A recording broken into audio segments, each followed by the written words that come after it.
Welcome back to Conversation with Buddy. I'm your host, Buddy Puckett. Thank you so much for being here this week and every week. Hey, if you do 3 things for me, it'll probably take you 2 minutes. Number 1, click the subscribe button on our YouTube channel. Number 2, click the little thumbs up button. And then number 3, send this podcast or any podcast that has impacted you to 10 of your friends, family, or coworkers. Let's get these messages out there. Let's encourage people. So without further ado, I'm going to introduce my guest today. He's a young guy. I'm excited to have him on here. His name is Connor Laeng. Welcome, Connor. Thank you. Appreciate it. Man, thanks for being here, dude. Yeah, of course. Hey, what's today? It's your birthday, right? Yep. 25? Is that right? Mm-hmm. I don't have to think. I was born in 2000, so every year I know what it is. It's 25. Yeah. You're born in 2000. That's funny. 8/8/2000. 8/8/2000. So 08/08, and then I was 08 for 2008 too. That's too funny. Yeah. Mm-hmm. That's unheard of, man. That's pretty crazy. Yeah, kind of cool. Okay, what's the question I always ask my daughters, right? The question I always ask them on their birthday is, what's the lesson that you learned last year? What's the number one lesson? I'm going to put you on the spot. Yeah, you are. Okay. You might have to come back to me on this, but yeah, I think I'm not going to let this one go. This was a good one, Connor, that you can you'll come up with. Any good lessons? You have to come back to me. I'm trying to think. Okay. Yeah. We'll come back to you. Okay. Well, hey, thank you for being here. This is really fun. Yeah, thank you. It's fun. Me, you, and your dad, we have a little group text. Your dad's crazy, man. I got to be honest with you. I know he is. I know he is. I love that dude, though. He's a lot of fun. Mm-hmm. So you guys like to hang out too, though, right? Oh, yeah. Uh-huh. So what do you and your dad do for fun? What's fun for you? Now it's golf because I'm done playing baseball. Okay, so golf. But before we would go, he'd take time off every day, take me to go hit and then take ground balls or whatever the day was. Yeah. And then now that I'm done playing, now it's been golf. So we try to go out once a week in golf. And then we couldn't go this week because we have stuff in the evenings. So then I just went yesterday on my own, but usually we try to get once a week. Now his wrist is getting better. So now he can go once a week and he likes doing it. Well, is that his excuse though? His wrist is bad? No, it was bad. Like the last couple of years we'd go out once a year and he would maybe play 4 holes and he couldn't play anymore. He just couldn't play. Yeah. So then now for some reason it's better. So now he can go every week and he used to golf a ton. I think he mentioned that when he was on here. So he used to golf a ton. So now I think when he gets back out there, he enjoys to bring back his childhood a little bit. Got it. Where do you guys golf at? The Dallas golf course, just a little 9-hole. Because it's like course. 2 miles from our house. Yeah. So it's just close and it's cheap and played there as well. Yeah. Well, this is cool. Well, we're gonna dive in deep because I want to hear I love hanging around young guys like you, by the way. It gives me motivation. So we're gonna go back to the very beginning, kind of where you're born and then kind of where you're at today. But I think what's interesting about you, Connor, is, first of all, I like your shirt. It says Bold Ministry. What's the back of it say? Isn't it don't die without Jesus? Yeah, don't die without Jesus. I have like 3 of them, so that they all have different sayings. So I don't remember all of them. Don't die without Jesus. I'm going to write that down real quick because I think that's a good title. And we can shout him out. It's Tim Mumba.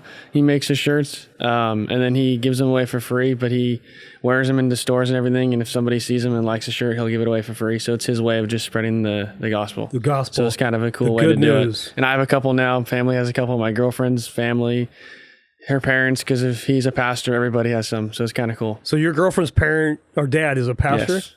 Yeah. Oh, wow. This is pretty cool. Mm-hmm. Well, I'm gonna have to get a hold of Tim. I want one of those shirts. Yeah, he'll give it to you for sure. And by the way, Connor gave me a shirt. Yeah, we're gonna talk about his business here shortly.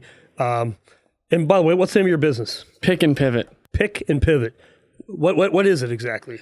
I started it. What's this year? 2025. So I started it probably 2 years ago because I knew that coaches had gotten jobs from social media and the pro ball or even college coaching. So I started to see if I wanted to even get into it. And I thought, why not get my name out there? It's free. And then it kind of blew up because now I was looking before I came in here, in case you asked this question. On Instagram, there's 10.3 thousand followers. On Twitter, there's 5.4 thousand followers. So Twitter's more coaches. The Instagram, I think, is more like kids and stuff, which is fine.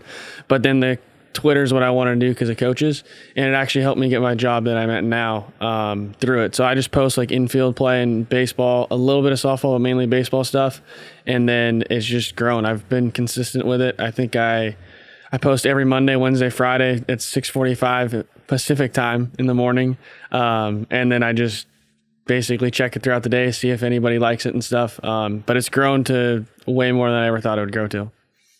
Dude, that's pretty cool, man. you're an entrepreneur. A little Is bit. what it sounds like.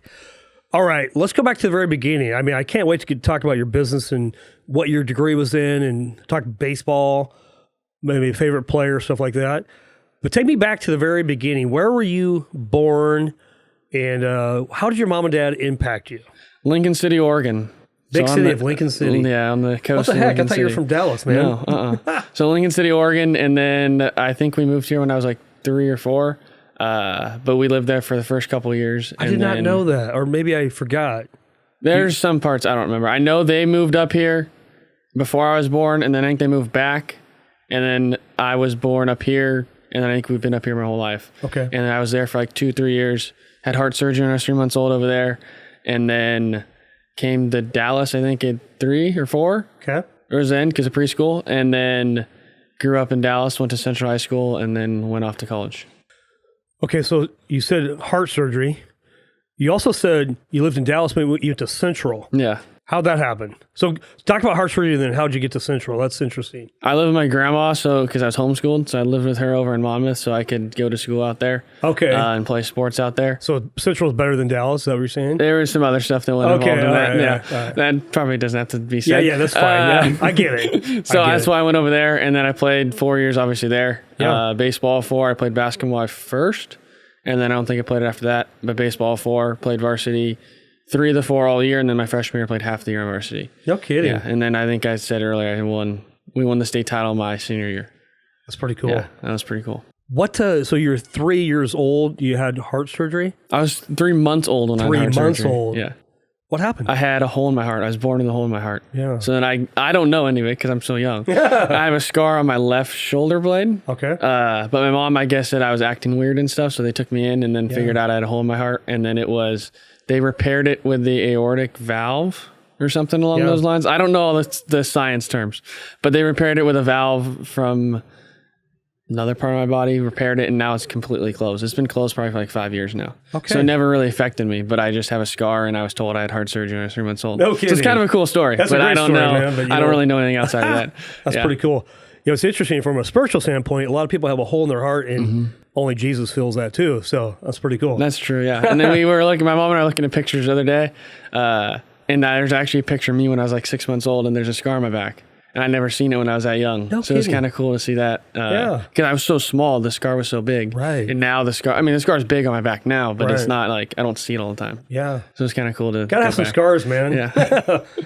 How did mom and dad impact you growing up? I know your mom and dad have a huge influence on your life, and I love your family. By the way, we get to grab breakfast together, which is kind of fun. How do they impact you? Share a few laughs too, definitely. Oh yeah, lots of love. My dad definitely my work ethic. Just because he told you he gets up early all the time, and then now I do the same thing. I've been like that. I mean, since high school, if not before that. Yeah, now it's kind of 6 a.m. almost every single day. That's so cool. I think Sunday I sleep in, but that's till 7. I know sleeping is 7. Yeah, so 6 a.m. and then I go work out, I run, and then do whatever I'm doing for the rest of the day. Yeah. But definitely my dad on my work ethic, and then I'd say my mom, her at work ethic too, and then just she always helped me, especially as I get older. Like I said, my dad helped me.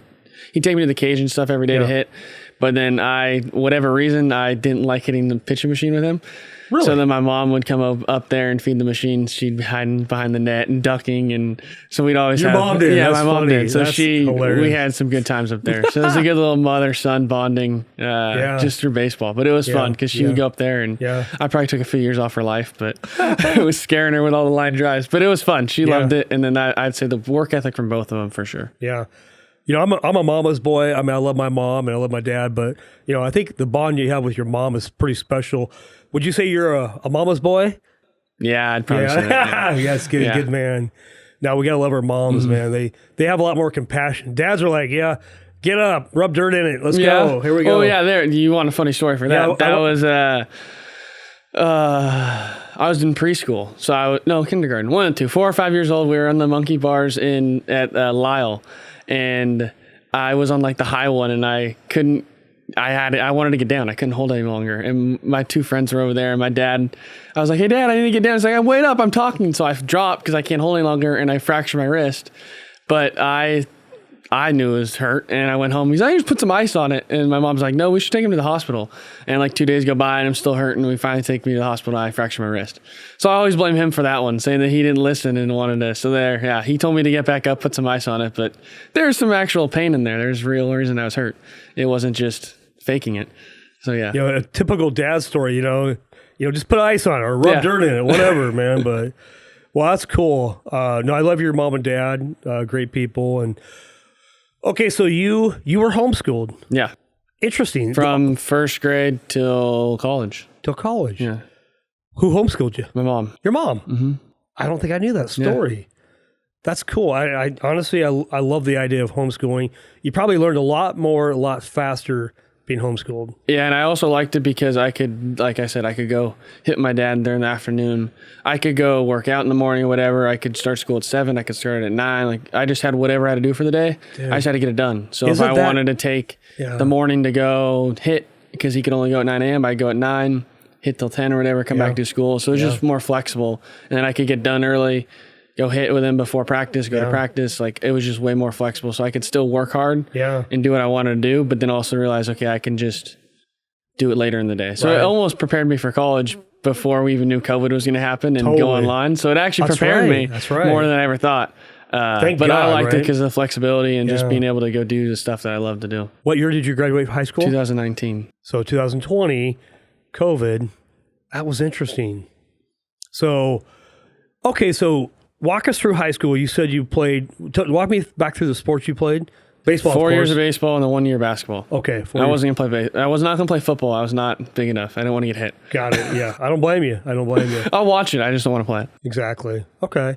What made you fall in love with baseball? Did your dad play baseball? Or? He played it growing up, but I don't know, honestly, because I was around it when I was young, and then I chose a day at an Angel baseball game in Anaheim over a day at Disneyland when I was like 6. Come on. So I don't know if that's what started it or what happened after that. And then we've been to a lot of stadiums after that, but I've just loved it ever since I was probably 5 or 6 years old. Yeah. In T-ball, the first year T-ball I just played, but then the second year T-ball, I'd followed baseball, so I knew how to play like outs. And so I was trying to get outs, even though you can't do that in T-ball. Yeah. So probably about 6 years old is when I really fell in love with it and like watched it all the time. Yeah. There you go. You have a passion for it. Yeah. That's pretty cool. Definitely. Okay. So you get through high school. Let's talk about college. Where do you go to college? And how did you pick college? I went to Umpqua Community College in Roseburg for a year, but I don't really count it because it was the COVID year. So I was only there for like 6 months. Right. And then we only played like 5 games. Yeah. And then I went to Ventura College in Southern California, another junior college for a year, but we played like 20 games. So I got both those years back eligibility wise. Sweet. So I was a 21-year-old freshman, technically. I love it. At Concordia in Irvine, so Division II down there, just south of LA. Played that for 3 years, graduated my bachelor's in business administration with an emphasis in sports business and then a minor in marketing. And then grad transferred to Colorado Christian, played the last year there and started my master's program there, which I'll finish, I think, in the spring. No so kidding. I'm like 5 or 6 classes away. What's your master's in? Business leadership. Business leadership. I wanted to do like coaching or something else, but I didn't have it. So I just chose business, and then leadership was the closest thing. Like you said, coaching. Colorado Christian. Mm-hmm. So what do you learn? Do you take Bible classes there as well? No, because I was a graduate guy. Okay. So we only had if you were a grad guy, So a grad guy, I only had to go to Athletes Chapel, which was like once or twice a month. Okay. But if you were an undergrad, you had to go to chapel like a certain amount of times a week. Yeah. But I didn't have to do that because I was a graduate. And then they obviously like implement the Bible into every assignment. Yeah. So if there's a paper, you have to write a paragraph on how it applies to the Bible and the verses and stuff. Yeah. But there's nothing that I didn't have to take a Bible class. But at Concordia, because it was a Lutheran school, I had to take Old Testament, New Testament, theology, and philosophy were the 4 like main you had to take, regardless of what major you were. Dude, you're like a pastor, man. You probably know. That's pretty cool. All right. What was my question going to be? I don't remember what I was going to ask you. So What made you want to go and get your master's? What's important about that? The truthful answer is just because I had to play baseball for one more year. Well, I had to start my master's to play baseball, so I was just like, I'm going to start it. But the whole motivation was baseball. It was baseball, is that right? because Okay, I had 1 year eligibility. So in order to play it, I had to start my master's. So then now that I'm so close, I'm like, I might as well just finish it. I don't know if I'll ever need it, but I'll one up my dad because he only has a bachelor's, so I have a master's. Then you beat your dad. Yeah, I beat him. So I'll let him know that for the rest. Is there a little competition between you and your dad? No, we just like to joke a little bit. Yeah. There's nothing. It's all good. Serious. It's all friendly. It's just fun. Totally. Okay, I know the question I was going to ask you. When did you come to faith in Christ? When did that happen? My parents always took me to church when I was young. Okay. I mean, as long as I can remember. And then I'd say like when I actually started probably taking it serious is when I was in high school, and then more when I went on my own to college, just because I'm on my own at that point. But they always brought me up in it. We'd always go to, there was another church I don't remember when I was so young, but then Dallas Church, and then the one over off of Ellendale, is it? Grace, I think it is. But we always went through when I was young. So they always brought me up in it. And then we always read the Bible together nightly. We'd do it when I was young. So my dad and mom always brought me up in it. I didn't know that. That's so cool, man. That's why I love to hear the history of how you came to faith and how your mom and dad influenced you and you guys read the Bible. Yeah. Okay, do you have a favorite Bible verse? I mean, a lot of them, but my dad had me memorize a lot when I was young. Okay, and give me one. Like one was John 3:16. For God so loved the world that he gave his one only son, forever believes him and shall not perish but have eternal life. Amen, amen, amen. So I'd say one of those. One of the ones I memorized. That's a classic. There's probably 5 or 6 he had to memorize, and then I had to memorize Old and New Testament in order, like the books of the Bible. Wow, I can't even. So do that, I know man. I probably can name them all off because I had to do it back in college again. Yeah. But I could probably name them all off still. That's too funny. You have a favorite Old Testament book that you like? I'm reading Ecclesiastics right now. Why? But then Proverbs is also a good one. Gotcha. Yeah. Is there anything about those you like? Proverbs is just because I heard on one of the podcasts I listened to with Dave Ramsey, he said there's 31 Proverbs for one day of every month. Amen. So then I read it. Sometimes I'll start in Proverbs 1 for the first day of the month and just read it every day. Yeah. So I'm with you, man. Yeah. If it's not that I never run out of things to read, but if I ever okay, what should I read? Okay, it's today's it's your birthday, 8th. I would read Proverbs 8. And I like that. I like the rhythm of that. So for sure. How about a New Testament book? You have a favorite New Testament book? Favorite author? Probably Romans. Romans. Why? I'm not sure. Probably because I think his basketball coach at Concordia, he memorized the entire book of Romans. So he could literally, he did one day in chapel, like Romans 1 through 3, the end of chapter 3, memorize the entire thing. Oh my gosh. But I just like reading that one too. Romans is like the gospel. Mm-hmm. I mean, if you had to take one book out of the entire Bible, I look at Isaiah has 66 books or 66 chapters, which encapsulates the Bible. And then you have the book of Romans that is the gospel. Yeah. So no, it's all good, man. Okay. So you're going to go back to college here real soon to wrap up your master's. Go ahead. No, you go ahead. So we'll probably get into it, but I got a job in Northern Colorado to be baseball coach there, but I'll finish online at Colorado Christian. So I'll take classes while I'm coaching at a different school. No kidding. How cool is that? So it's just to finish. So you're not going to physically show up at No, class. I haven't taken a master's class in person. They all have been online. How cool is that? Yeah. I like that. So then I took all at Concordia I was in person, but then all the online and masters. But there's classes online at Concordia too. Yeah. So I'm used to it. Gotcha. Let's talk baseball for a moment. It's kind of one of your passions, right? Well, it's your birthday too, so you get to talk about whatever you want. In high school, what position did you play? All 3, so second, short, and third. Okay. So I guess freshman year was like third and second, and then sophomore year was about the same, and then junior year was third, and then senior year was shortstop. Those are tough positions, man. All 3. And then the same thing through college. Yeah, didn't really ever have one. Yeah. Okay. Mm-hmm. You gotta be quick. Yeah. Balls are coming fast. Oh yeah, especially at third in college. Oh my gosh, line drives, man. Oh yeah. Okay, what bat did you bat at? Did you clean up or? My senior year of high school, I hit second, and then throughout college, it was like 7, 8, 9, kind of the bottom. Okay. Yeah, right I wasn't a big power guy. But well, you brought it somewhere. I mean, you wouldn't play college, man. So the fact that you made the team, that was pretty awesome. Okay. So when you get done, like right now, you're working for another college as assistant baseball coach. Yeah, so they gave me the fancy title of director of player development. Sweet. It's for the resume. Yeah. But it's volunteer, so I'll make money on camps, lessons, Right. and then going to do like showcase camps and getting paid through that. Yeah. And then however else I can make money. They're getting me a job on campus. I guess it's a seasonal gardener job they call it, but it's literally I'm just going to get paid to work on the field in the morning. Yeah. So it's like $20 an hour, and I'll get paid Sweet. to work on the field. So it's not that bad. I mean, you're probably loving it too. Yeah, I'm and guessing. then I was just like, because it's Division I, which I got it through the Twitter and the social media, but Yeah. I just wanted to get my foot in the door at Division I, even if it wasn't paid the first year, Yeah. and just kind of see where it goes from there. But I was just like, get my foot in the door, see where we can go, and then just try to break even the first year. I know I'm not going to probably make a lot of money the first year, but that's probably with any profession, unless it's a finance job or something. Right. So I was like, just get my foot in the door, grind it out for a year, maybe 2 years, and then build the connections there, build the connections at other places. Like the Stanford camp I was at, I can build connections there. I was there for 2 weeks and I built a lot of connections. So just using them, and then hopefully one day somebody says, I need a job, or somebody says they need a job and they think of me, and it kind of works that way. So I just wanted to build the connections. That's why I also started the Twitter and the Instagram, just to build connections. Yeah. Have you ever read the book Rich Dad, Poor Dad by Robert Kiyosaki? He's a real estate dude and, finance guy. So we'll connect you. Me and your dad will connect you on Robert Kiyosaki. I'm pretty sure your dad's, he's read the books.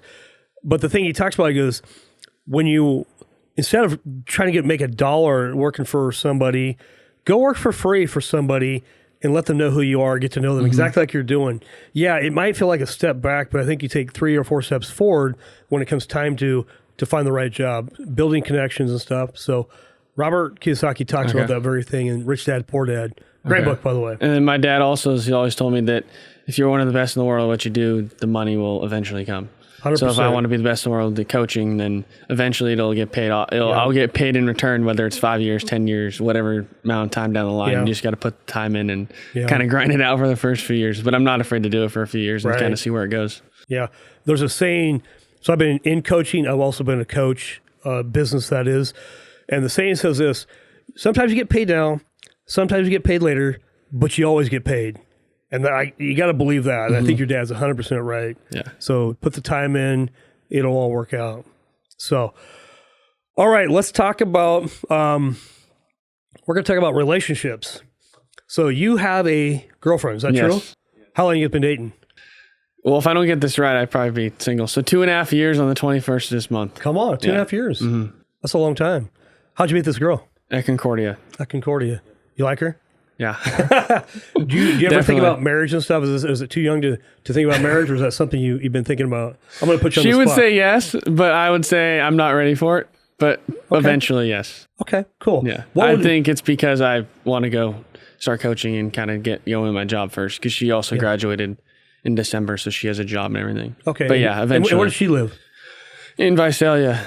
So down in California. So we've probably been long distance more than we've actually been together in 2.5 years, which is crazy. That is crazy. It's probably true when you do the math. Right. From me being gone for summer ball, for me being gone last year in Colorado, and then being gone for like Christmas and Thanksgiving and all those things, we've probably been more long distance than we have been close. So it's kind of shows how lucky I am that I have her, I guess I could say, because she's been a lucky man. She's been able to put up with me being gone a lot and letting me go do my thing. And still like me enough to stay with me. Right.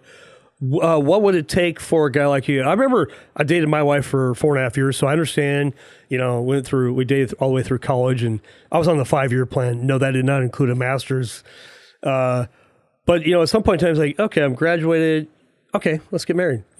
What's going to be for you? Are you going to have to land a full-time job somewhere down Probably where it's not a volunteer necessarily. Right. And because I also know that like the first couple of years might move a lot when you're coaching. Yeah. So it's like, if I'm moving a ton, do I want to like kind of start it then? So I think when I kind of get a couple of years, even maybe it's next year, from then, I don't know. Yeah. But more when I maybe know where I'm going to be. Because next year I might be in California. And maybe it's not long distance. Right, so I don't know where I'm going to be in a year. Yeah. So I think just get through the year and kind of see where it is after that. Is that something you pray about, like when it comes to a relationship? Definitely. And, like, Lord, what do you want me to do? And For sure. Yeah, I think as guys, we're pretty independent. We like our free time.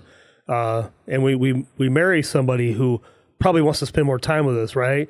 And so early on, it feels like it might infringe a little bit on our independence, but welcome to marriage. That's it doesn't help that I'm an only child too. So talk about that real quick. So that's probably, it doesn't help my independence. What does that mean when you say only child? Are you saying you're more independent that way? I think I am, yeah. Okay. Just because I didn't have anybody to play with or anything growing up. Like I had friends, but not like a built-in sibling. So I think that I'm more independent. And then I just always like the amount of work, like I had mentioned, the work ethic and stuff, just working out on my own and stuff, just I think created to be me more independent as well that way. Yeah. Well, you probably grew up pretty fast because you had, mom and dad. You didn't have siblings. Yeah. So mom and dad's who you hung out with. Mm-hmm. So and then around all their friends. And I was around people like you when I was like 6, 7, 8, 9. Yeah. So I was felt normal. Yeah, it felt normal. Yeah. I could handle conversations with adults when I was young. Yeah. So it was easy to kind of transition. And then I think that's why I'm also more independent. Gotcha.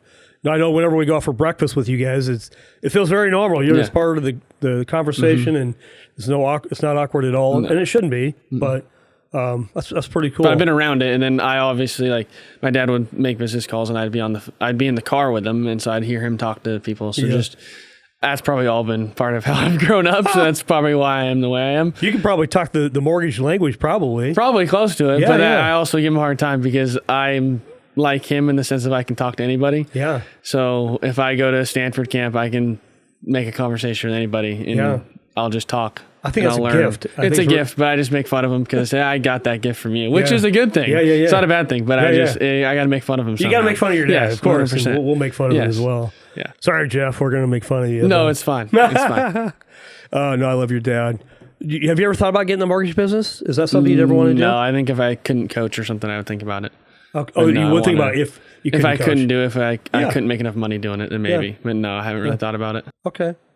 Never. Like your dad's never tried to recruit you to the... No. Yeah, it's funny. Yeah. Both my daughters worked for me during college, worked for me for maybe 6 months. Like after 6 months, like, yeah, we're out. Mortgage business is not for me. So, but you have to be part crazy to be in the mortgage industry, I think. So. Yeah, definitely. Cool. All right. So you head back to college. When do you head back? I go out there August 27th, I think. Okay. To go start coaching, and then obviously I'll take online classes. But coaching starts then, and then I think we start practice and stuff like September 2nd. Okay, nice. Yeah. That's a busy time. You're going to college and coaching. You're busy. And having technically a job on top of it. But fortunately, my time management, and then I think being independent helps me understand how to get work done. Got it. And online obviously helps because you don't have to go in and sit through a lecture for an hour. I can just do it on my own. Exactly. Just get it done by the due date every week, and it's easy enough. So it's not that bad. Yeah. Okay. When you graduate from college, do you care where you live? Do you feel like you're going to move back to the Pacific Northwest? I'd like to stay on the West Coast, somewhere warm, but we'll kind of see where it goes. So California would be good. Yeah, or Arizona. Okay. Somewhere Arizona. Warm, Texas. But I'd like to be on the West Coast, but we'll see where it kind of goes. See where that goes. I want to be somewhere warm. Yeah. I'm tired of the cold. Yeah. Hey, let's talk about business. So we had breakfast, a month ago? Me, Probably. you, your dad, mom, my wife, and it was interesting. Because I like entrepreneurship. I think it's fun. And so talk to us about PicknPivot. And tell me about this here. How did it begin? How'd you come up with that design? And when did you do it? I think I mentioned it, but about 2 years ago, I knew that coaches had gotten jobs from social media, so I started it just to get my name out there before I even knew I wanted to coach. And then as I got to the end of like this year or last summer, I was like, okay, probably something I want to pursue. So I took it, not that I wasn't taking it serious before, but I really stuck to like posting 3 times a week, kind of engaging and being consistent with it, because I noticed when I posted consistently, I would get followers and the posts would do more, like they'd do better. And then the design, the name I came up with, but the design was my girlfriend. She made the logo and everything. So she made that. The silhouettes of the players are actually me taking ground balls. So those are, you can't tell because you would never know, but those are 2 pictures of me playing. So she added that little touch to it, and then she made the design completely and added my name on it. So that's all her on the design. And then I picked the name out and then started it. And originally there was no design, and then it kind of grew, and she's like, you better have a design. So she made it, and then I threw it on both social medias, and that's the profile picture now of what it is. That's pretty cool. Yeah, I started that way, and then it actually got me the job at Northern Colorado from social media. Because I emailed, I'd probably send out about 1,000 emails just to every college you can imagine, especially Division I's, and I'd follow up every single week. Like I had a Word doc of all the schools that I emailed when I had to follow up, and I'd email them, and I'd put PicknPivot in the email, and then you'd be surprised how many people email me back saying, "I know who you are, I follow you, we don't have a job, but let's connect." So like I'd be able to connect with like the Michigan coach or like the Jacksonville State coach. So I had built connections just through that, but they wanted to connect just to see if they could help me. And then that's how the Northern Colorado thing opened. I had a couple other options from that, but the Northern Colorado guy, the assistant had followed both my social medias, and he told me he was a follower and wanted to talk. And then I talked to him, I think twice, and he put me in touch with the head coach. We talked a couple times, and he officially offered me the job. And then I took it a couple weeks later, but it all came from social media. That is so cool, man. Were you a social media guy before that? Were you on Facebook, I had Instagram and Twitter, but I never nothing like this in the sense of trying to put my name out there. It was just a personal account. And we talked about YouTube and stuff. Mm-hmm. Also, what's your thoughts on YouTube? Any changes there? Or? I have not done anything on YouTube yet. Okay. Kind of just trying to see how to use it now that I'm coaching. Yeah. Because it was more of finding videos and posting them. Right. And now that I'm a coach, that I want to try to. One, I want to use it. They are on board with it too, but use it as a recruiting tool for Northern Colorado, so kids and recruits can see what the university and the program is all about. And then two, I need to start posting more like instructional videos of me actually like teaching how to take this ground ball or how to do this drill. Dude. But it's been obviously hard when I don't have I'm not giving lessons and whatnot. Right. And then obviously now that I'm a college coach, I can't give lessons to like high school guys. So I have to find young guys to do it with. But I need to start building that side of it and doing more instructional videos. Yeah. That's awesome. I had a question for you. Now I can't remember what it was. I was on Twitter or X, and I wasn't looking for you because I didn't know you're on there. All of a sudden I see a video of you batting and your dad throwing the ball at you. That was pretty cool. Yeah, I made a hitting account too, just again to kind of put out that I kind of know a little bit about hitting. Yeah. What's your CL hitting? CL hitting. There's no Connor Laeng reason behind it. And then my girlfriend made a design on that one too. Yeah. But I made that just to show that I kind of know hitting as well, just so people didn't think I was just an infield guy. Right. So I made that, and then I post about. I'm slowing down on it, but I've been posting a lot about it. And my dad's in the videos a lot. That's when funny. his work clothes on. I know, right? Yeah, so nothing changes. And then every once in a while somebody comments, "Shout out to the dad in the work clothes." And I always laugh because I'm like, that's how it was for 15 years growing up. He was always what he does. Leaves the office, comes, helps you, goes back. And go back to work on lunch or whatever it was. So it's kind of cool when people comment like, "Shout out dad." And it's like, I agree. That's pretty I cool. tell them thank you all the time because I appreciate it, but it's cool. It's cool to see. I think it's so cool that your dad's and mom have been such a support for you and who you are in your sports and just being that support. What does that mean to you? It means a lot. Yeah. It means a lot. I tell them every time, like I write them a birthday card or something, that I thank you. I appreciate it. I listen to everything, even if it doesn't sound like I do. And then I appreciate more than I'll ever know. Yeah. It's hard to put into words. Yeah. Your dad's a unique guy. I mean, and I've really honestly have enjoyed getting to know him over the last couple of years. And he's driven like nobody I've ever known. So where does his drive come from? Probably a little bit from me after I got into working out and stuff a lot. And now, really you helped him? Probably a little bit. Yeah. Because I think I don't know the age, but when I started wanting to work out, we bought a squat rack and stuff for the garage. And then he started working out more because it's in the garage. Yeah. So then now it's every single day and runs on top of it. But I think I had something to do with it in that sense of I wanted to start working out and getting in shape because I was at that age. Yeah. So he bought a squat rack and he's like, it's in the garage. I might as well use it. And then it's grown into a squat rack, two different bars, a treadmill. I think we have a Bowflex in there, pull-up bar. It's grown. Peloton. So right there in your garage. There, your garage is not a typical garage. Yeah. It's a gym. It's enough weight for my mom and my dad, but I have to go somewhere else to lift because we just don't have enough weight in there anymore for me. You say you're tougher than your dad? Is that what you're saying? Sure, we'll say that. So where do you work out at? At the CrossFit gym over by the high school. Oh, you're a CrossFitter? Nah, I do my own stuff. I'll go in on the open hour after they have class and I'll just go work out on my own. Really? Yeah, but it's where my mom works out, so I can just go in there and nobody's in there. So I'll just the WOD, the workout of the day, or no? I'll just do whatever I want to do because I'd worked out with a guy online for the past 3 years. Okay, and then now I just know enough about working out that just do what I know. And then however I want to like throw in a CrossFit something or like an EMOM or whatever.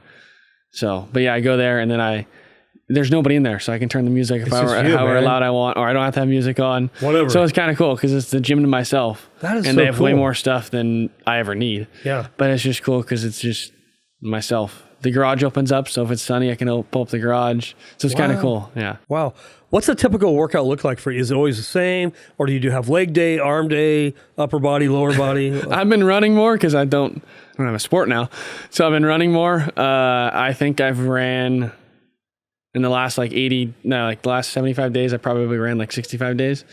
Wow. Like a mile, at least a mile. A mile Most a day. I've done is like 2.5. Okay. But I'll run every day or almost 6 days a week. And then I work out at least 6 days a week. So then I'll go like lower body Monday, upper body Tuesday, then shoulders on Wednesday, and then do that cycle again. And cycling. Then probably run before, because it's sometimes a struggle to run. Yeah. Hey, did you ever run with your dad? No. Never. Because I'm too fast. You're faster than your dad. Yeah, that was a while ago. Not that he's slow, but I'm also taller. Yeah. Yeah, I'm taller. Your stride's a little bit longer. Yes, so I think that hurts in his case. It hurts his case. So I can't do that just because it would be too slow. But your dad does run every day, right? Oh, yeah. Mm-hmm. Every day, and plus he works out every day. Or he runs like 4 or 5 days a week and then he bikes the other 2, just so he gives his body a little bit of break from the running. Because he'll run like 4 or 5 miles. There was a point where I thought he'd run a half marathon as his midlife crisis, but it didn't happen. It didn't I think the most he got to was like 9 or 10. That's pretty good. But yeah, that's really he'll go good. run 5 or 6 miles and people will see him sometimes. But he'll go out to, is it Cloud Corner? All the way out there and come back. So I've definitely got that little piece from him. And I know it keeps me in shape, so I'll try to run. That's cool. That's cool. Today's your birthday. Got any big plans for your birthday? I did this. The podcast This is big it. plans, This is your birthday. And then I have a lesson at 3:00 I'm giving to a little 9-year-old that I know from the Giants guy, Steve Decker, that I've worked with for years. Okay. So I help him. I hit with him once a week, and he goes and hits with the Steve Decker once a week too. How cool is that? Yeah, it's kind of fun to. 9-year-old. This is you. This is probably what you look like when you were 9. Oh yeah. And just motivated, jacked up. And he's motivated for me 9, and he hits the ball really hard. So it's fun to work with him because he's advanced for his age too. Yeah. So it's fun when somebody's advanced. It's pretty cool. I grew up playing. I played t-ball, Babe Ruth, and then I played football. I wrestled, and I love baseball. I mean, to me, baseball is it's American. You gotta play baseball. But when I get in high school, I just was burnt out after 2 sports, and I just didn't want to do it, which is really weird. I wish I could maybe go back and do that. But is there any sports that you wish you would have done more of? Maybe more basketball, golf. More golf. Yeah. If I didn't play baseball, I would have liked to golf. Really? Yeah. Okay. What's golf look like for you? What's your handicap? Oh, that's not that good. We can shout out my girlfriend's dad because he shot I've played with him 5 times, I think, and he hasn't shot above a 78. No kidding. So he's pretty dang good. He's pretty good. He also goes once a week. But I think the lowest I've shot's a 92. So I'm not even close to a handicap. But you're probably about an 18 or 20. Yeah, so it's not good. It's fine. But once I can figure out how to hit a driver, it would definitely help me. Yeah. But it's not bad. I enjoy it. I love it a lot. Which course was your your girlfriend's dad, not father-in-law yet, what course does he play at? The country club in Visalia, or there's a couple courses by their house. Like I think I've played there with him 3 times, and we went somewhere else twice or something like that. Is it intimidating golfing with him because he's good? Just whatever. No, yeah. He doesn't. They don't care because the other guy he plays with, I think, shoots around the same, or like 85-ish. So it's not terrible, and they don't care. It's on the golf course. So if I hit a terrible shot, it's golf. I'll just go find it. It's golf, another man. one. Yeah, so it's not bad. Yeah, only a small percentage shoot in the 80s. Probably 5 to 6% of golfers. I think I saw a stat shoot in the 80s. I'm a high 80s, low 90s guy. That's period. Fine. So yeah, it is what it is. Yeah, I enjoy it. I just have to figure out how to hit a driver because it's a baseball swing. Yep. So I recorded one from yesterday when I went to the 9-hole on my own, and it's still a baseball swing. Still baseball so swing. I just have that big old slice, and I can't hit the driver. But I figured out how to hit my 3 hybrid, so it makes it a little more fun. Yeah. But yeah, once I figure that out, I'll get a little bit better. One day I'll be as good as him, or one day I'll be as my dad too. He'll be good too. Golf is one of those things. If you do it once a week, you'll probably stay, high 80s, low 90s. I think, like I meet the guy, he probably golfs at least twice a week, I'm guessing. He shoots in the, 70s, maybe low 80s occasionally, but mostly mid to upper 70s. That's pretty good. Yeah, that's impressive. Yeah, I don't do that. My best score ever, 86. That's not bad. I want it to be better, but I always say I want it to be better, but my actions speak probably louder because I just simply don't. I hardly ever practice, and I only golf maybe once a week if I'm in town. So it's fun But for it's me. fun. Yes. It's totally fun, and I'm good with it. It's a way to get your mind off probably the mortgage business. Totally. That's it. If all I do is get my mind off mortgages, it's done its job. Yeah, I think that's why my dad likes it now too, because now we can do it together and we can kind of bond over it, but it's because he can get his mind off work and we can just go on the golf course and he can play better than I can and he'll beat me and let me know. Yeah. He can't beat you though. Hopefully. Yeah, he can. Really? Yes. He still has it. He still has it? Yes. What's a good score for your dad?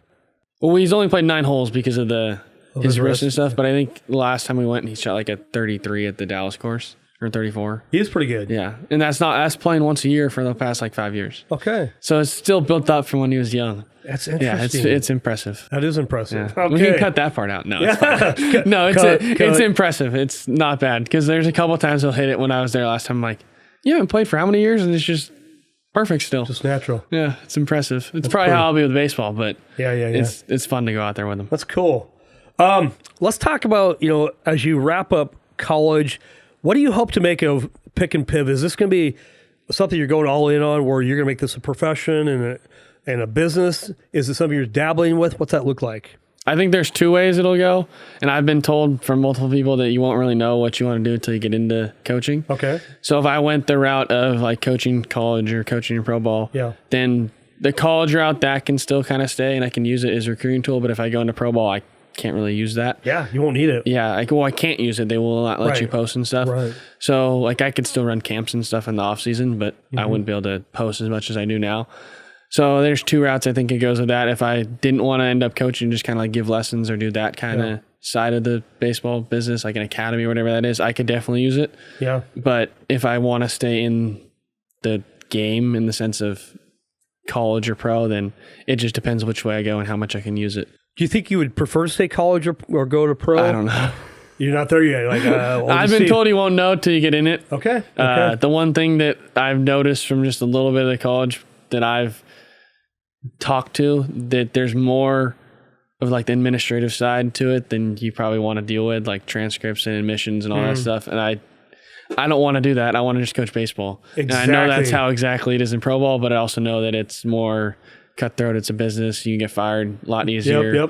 And you're traveling a lot more, but it's all baseball all the time. So like that is a plus, but then it's also a downside because you're traveling and all that stuff. Pros and cons, yes. baby. So it just kind of depends what I like when I get in it. And I haven't done it enough yet. Yep. Okay. So I think when I get in it in the fall, I'll kind of see what it's like. And then if there's a pro opportunity, then I just think about it and just kind of weigh the options. Yeah. But yeah, I definitely just depends which route I take and how much I can use the social media. But like I said, it's already helped me more than I ever would have thought. So cool, dude. So cool. Well, I'm a supporter, so I'm in. I'm gonna do what I can to do my part. Question: favorite podcast? I wrote this down. Okay. Yes. Good. I wrote this down. There was a couple of notes I took. I know you said you don't prepare, but I still wrote a couple of notes down in case this came up. Favorite podcast? I said anyone that Alex Hormozi's on. And then anyone that's the Hill Bloom's on. Chris Williamson's Modern Wisdom. And then, I don't know if you know about this one, David Senra's Founders Podcast. That one's really good. He does like my dad's probably listened to way more than I have, but it's like a bunch of founders of big companies and stuff. Like last week's was Enzo Ferrari. So then it's like an hour-long episode on Enzo Ferrari. And he breaks down everything that like how he built the business and everything. So it's really cool. That one's cool. I love that one. That one's a weekly one. And then obviously most Modern Wisdoms, and then anyone with sports guys in it, depends who they are. Yeah. I'll do that. I like Alex Hormozi a lot. Speaking of Enzo Ferrari, have you watched the new F1 movie? No. Dude, gotta go watch that one. I've heard about it. It's pretty intense. Okay. Yeah, pretty awesome. That's cool. I like our little group with me, you, and your dad, whoever has the coolest video to watch or something. Yeah. So, dude, I'm a junkie too. I love that stuff. Yeah, that's what he'll send me in the mornings now a lot, and then I'll send him back to him when I find stuff. Yeah. And then I'll send him any of the podcasts I listen to, like the one I sent you the other day with Hormozi. Yep. I thought it was really good, so I was like, I'm I'll probably share it. 15 minutes into it. It's like a 2-hour long podcast, but Yeah. it's going to be good.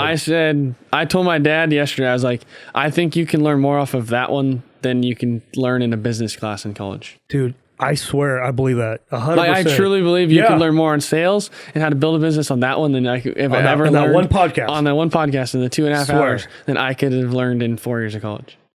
I 100% believe that. Yeah, I went to college, got a degree. I got a BS degree.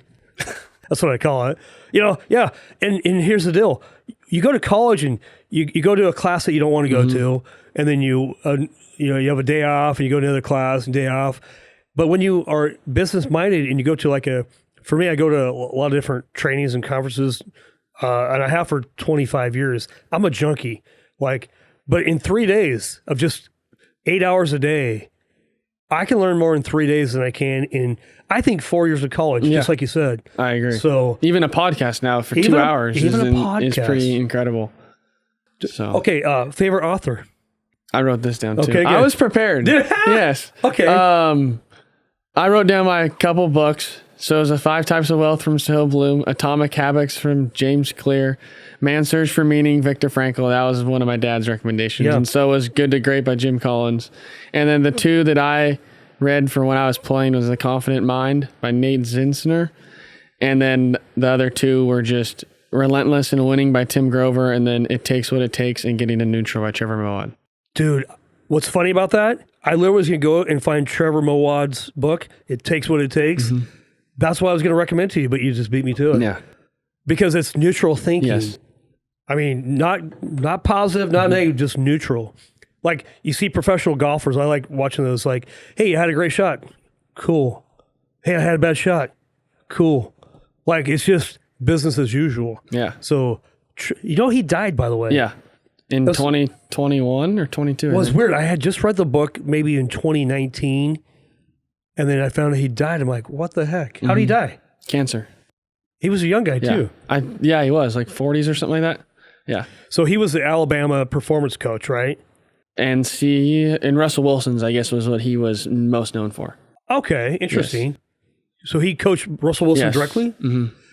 And then Ben Newman, do you know that name? Sounds familiar. So Ben Newman, he was like the Trevor Moawad. He worked for Nick Saban on Alabama. He worked for many different colleges, but he's a business coach, a sports coach, high-level guy. He was at our event I think in February this year, down in Texas.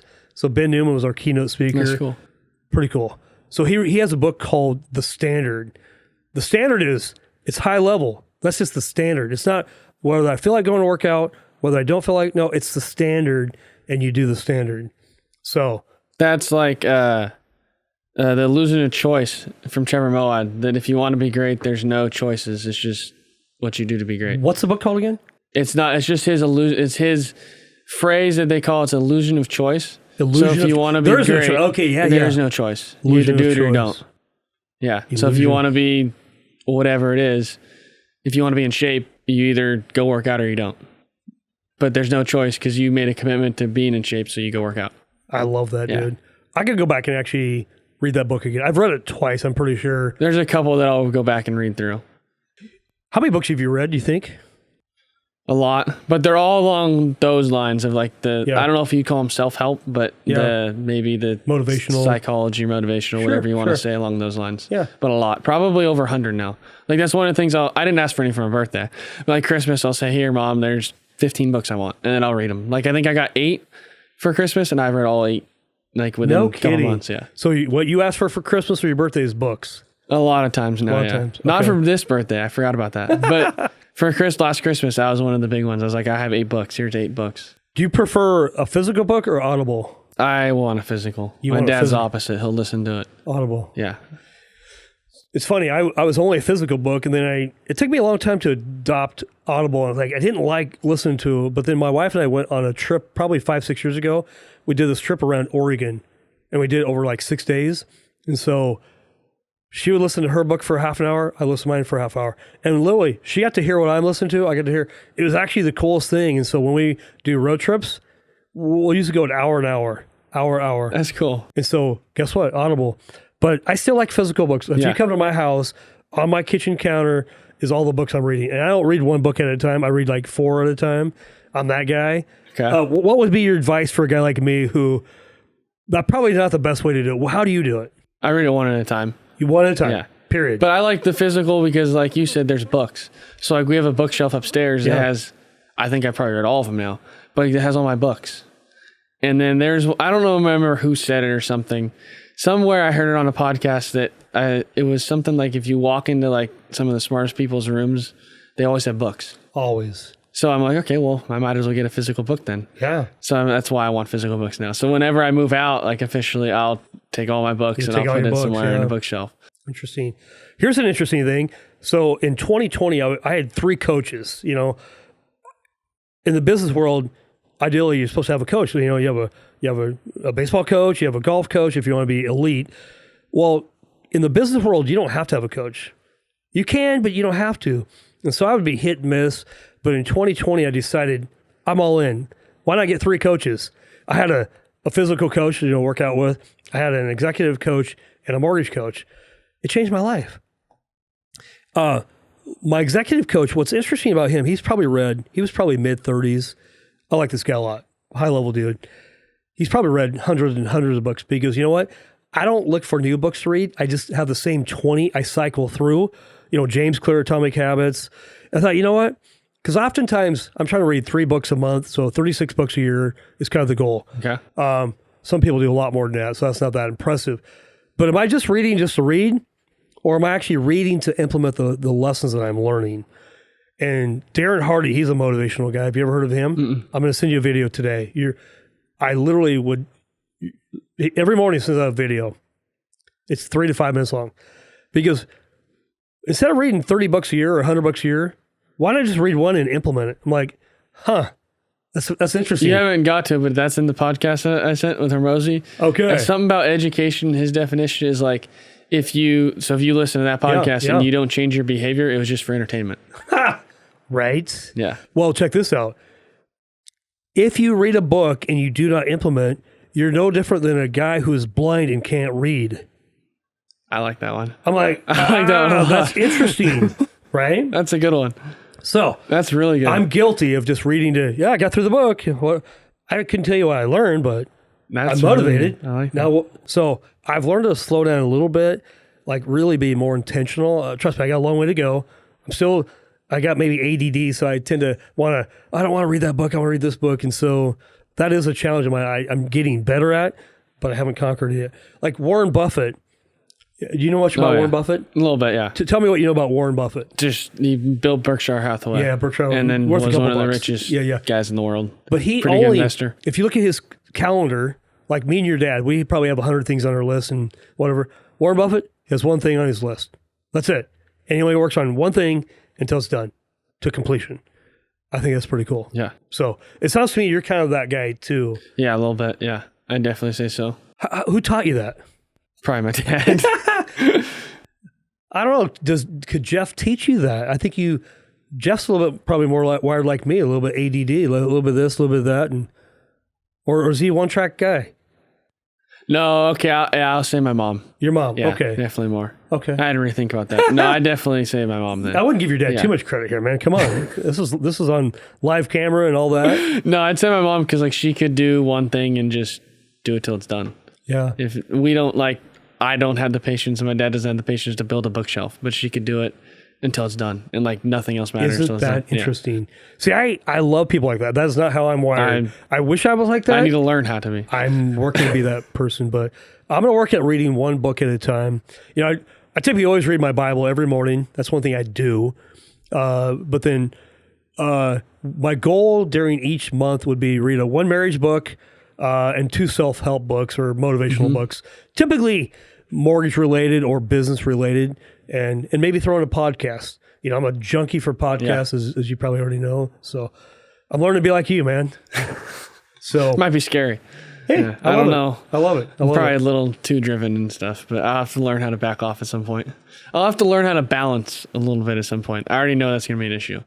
And what do you mean by that? And what context? Are you talking about relationship with your girlfriend, like marriage or life? Or? Yeah, because I don't It goes back to being independent. I would work so hard because I wanted the goal or whatever that was. And it would be just one track of that. So if it was to, I don't know, win a national championship, like I would just do everything I could to be the best I could be. And then I'd probably forget about the little things. So I'm going to have to learn how to slow down a little bit and balance a little bit more. Yeah. Then even though there is probably no balance, but you got to balance as much as you can. When you're young, there's a book called Halftime. Okay. You think of any sport, baseball doesn't really have a halftime, but basketball does and football does. But halftime is you and I, as we grow up, you're in your 20s, 30s, maybe even early 40s, you hit halftime. Halftime is like, okay, where have I been? It's all been success driven, goal oriented, climb the ladder, do the thing. And then when you hit halftime, you stop, reflect, and go, okay, what changes do I need to become significant? And so you go from success to significance. So you're not there. I mean, you're in the early stages of life, and I want to get there, and you're going to do that. That's how you're wired. But I promise you, there'll be a day when you pause, you reflect, and you go, okay, I've achieved X, Y, and Z. Now what's most important? Because when you're 80 or 90 or 100, if you reverse engineer your life, you're on your deathbed, you're dying, what do you want your family to know about you? What do you want to be remembered for? Is it that, hey, I won the world championship, the state championship, or is it something different? And what you'll find out is relationship. So we already know that, but there's a conflict, because we want what we want.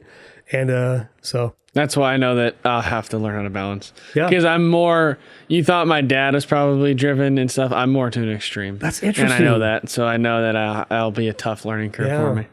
I'm going to be watching you, Connor. I mean, this is fun to have this conversation because I think, having breakfast like we do oftentimes, our families, I get to know Connor a little bit, but on the surface, you're like easy come, easy go. But underneath, man, it's like, come on, let's do this thing. There's a lot more drive than I even know. Yeah. Mm-hmm. So interesting. Yeah. So I'll have to learn how to turn it. Well, I love giving your dad a hard time. Like, you have to about taking days off. He's like, I will never take a day off. That's similar to me. Never take a day off. I didn't learn how to take a day off from like hitting till I was a junior in college. I'd hit every single day, even Christmas, New Year's, didn't matter. It was just another day to me. Yeah. So I'd go hit or whatever. And then I didn't learn how to take a day off until like my third year. And then it was once a week and it'd be Sunday. It helped me. It was more mental than anything. Sure. Physically, you can do it, but it was mental that I could just get away from baseball for a day. Yeah. And do whatever. And it was a big homework day too, but like just get away from baseball. Yeah. And go focus on something else. Yeah. It helped me mentally. Yeah. I think it helped me a lot more mentally than I realized. To take time off? Just a day, yeah. Just a day, yeah. Well, it's kind of like if you're always plugged in, unplugging, especially as you get older, your bodies can't do what you could do when you're 20 something, but you'll learn to take those days off. But anyway, I don't know where I was going to go with this here. Well, we're going to wrap up though. Okay, the lesson that you learned over the last year, Connor, give me one lesson. You got to give me something. One lesson. Is it that you learned how to take, I realize you're a junior, but is that lesson continue, like taking time off, relaxing, taking a moment, taking a breather? Is there something that plays in there? Yeah, I would say we'll go with that, and I'd say patience. Learn how to be more patient, yeah. Careful, man. Pray for patience, man. I don't have patience in a lot of things. How so? What does that mean? Whether it's like driving or, the great example is if technology doesn't work in my favor fast. So if I'm trying to fill out a form or something and it doesn't load or it doesn't let me do something, I get frustrated because I'm like, it shouldn't be this hard.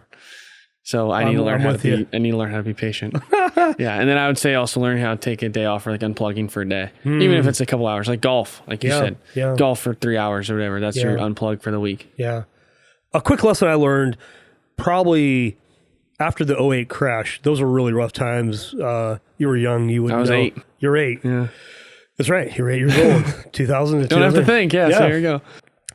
Well, I remember I was getting coached. This was probably 2011, 2012. I was being interviewed to go through a coaching program, and the guy that was interviewing me was like, "Buddy, it looks like you just work all the time. All you do is go home, eat dinner, go to bed, get up, go to work all day, and you what guys often do is hide behind work. I found a lot of my identity in working, but I wasn't doing anything fun.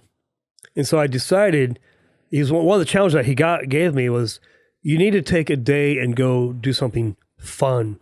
And so from that day forward, even till today, is every Wednesday, it's golf day.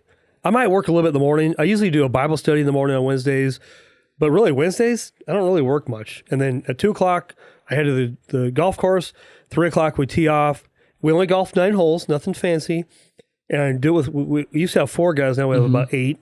And so we have 2 teams of 4. That's cool. And that's been the best thing for me, to where my wife would even say, there was times in my life where I wasn't very fun. It was all work related, work. But golf helped me to unplug. So I agree with you. And I totally agree with that sentiment of relaxing, taking time out. And it makes you appreciate what you're doing more. Yeah, I definitely say so. And I think to go back on like the balance thing, my dad obviously had a big work ethic, but like he would take time to take me to hit or whatever. That was his way of probably unplugging a little bit.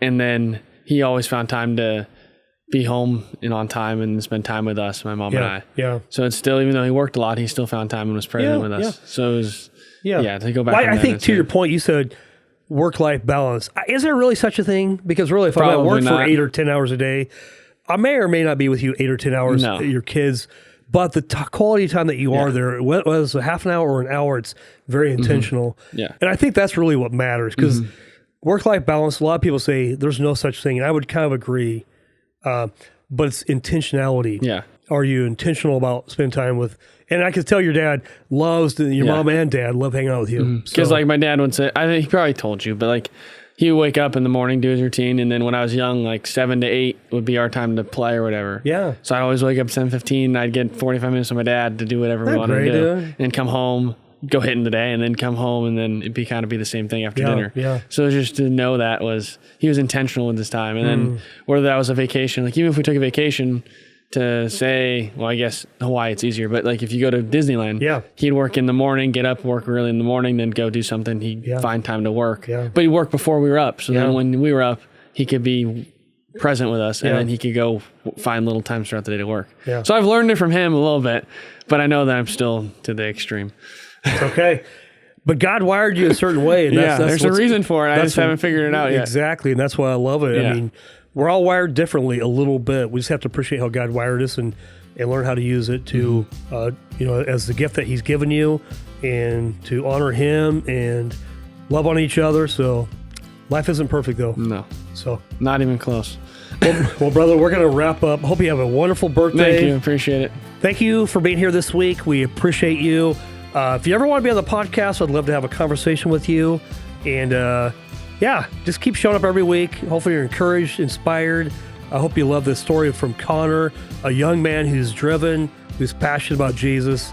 And we'll see you next week. Thank you, Connor. Thank you. I appreciate it. A lot of fun. Yeah. Thanks for being here.